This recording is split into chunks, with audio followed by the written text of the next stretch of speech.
Learning from Paul and Barnabas in Acts 15 and 16 is very critical for the global church today. We rejoice over the great blessing of God on the partnership of Paul and Barnabas in the first missionary journey and the great fruit of that leading to the first council of the church in Jerusalem in Acts 15.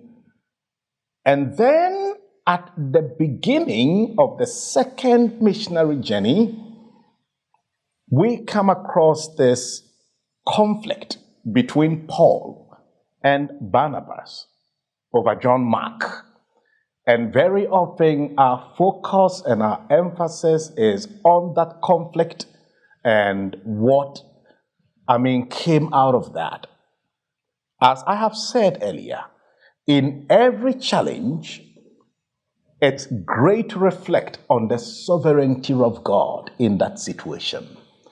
It is out of that conflict that we have the record of Scripture that Paul invited Silas to go with him as his new partner for the second missionary journey. That's a beautiful example of partnership between Paul in the church of Antioch, call it the newer, smaller church, and Silas from the church in Jerusalem, call it the older, bigger church, and you see them coming together in a new partnership for a new mission.